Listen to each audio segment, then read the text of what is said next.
Patricia Gibson. Thank you, Mr Speaker, and I'm delighted to participate in this debate today on such an important issue. Indeed, after the cities of Glasgow and Dundee, my own local authority, North Ayrshire, has the highest rate of looked-after children in Scotland, with 2.1% of young people up to the age of 17 currently being looked after. In contrast with England, where the figure is rising, there has been progress in Scotland in recent years, with a 3% fall in the number of looked-after children from 2013. And I make that point because it's important that lessons are learned and best practice is shared in all corners of the United Kingdom. There are no easy answers, but there is much more that can be done. I listened with enormous interest to the contribution from the Right Honourable Member for Hull West and Hessel, and he talked about the fact that children are very often effectively kicked out of residential care at the arbitrary age of 16. In Scotland, under the SNP government, young people in foster, kinship or residential care may extend their stay in such care until the age of 21 under the provisions of the Children and Young People Act 2014. And the SNP government has further committed to providing support up to the age of 26 for care leavers to help them move to independent living. Now, it's been pointed out by several people in this debate so far that, in terms of reducing the number of children entering care, the focus must be on preventative work and early intervention to support children and young people and their families. Importance must be placed on early engagement to support and build on the assets within families and communities to prevent children becoming looked after wherever that's possible. And I agree that one of the most effective ways of providing care is by way of kinship care. Now, the work of kinship carers is not always fully understood, and all too often it is overlooked entirely. Indeed, kinship care is often far more challenging than many people realise, and it impacts enormously on the carer's life as well as the child's. For a grandparent, it can sometimes be quite a daunting task, particularly when they believe that their life is going to go along a different path from the one they had perhaps envisaged. And it is wrong to assume, as sometimes happens, that kinship care is simply a normal family obligation with near seamless transitions from one household to another.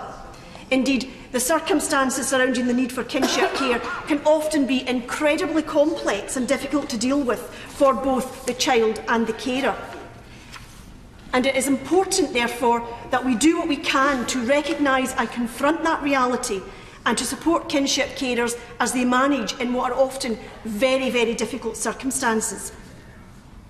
In Scotland, supported by the SNP Scottish Government, charities like Children First carry out vital work to support kinship carers through its national helpline and national kinship care service, which offers advice, support and information to kinship carers. And over the years, the SNP government in Scotland has been moving in the right direction to provide additional support to kinship carers. Indeed, the current SNP government was the first to introduce kinship care payments.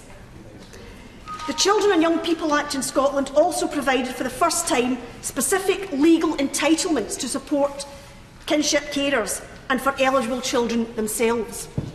And we know that financial support is of huge importance when we consider the increased costs of raising a dependent child and the fact that 43% of kinship carers have to give up work to fulfil that role, undoubtedly causing a financial strain.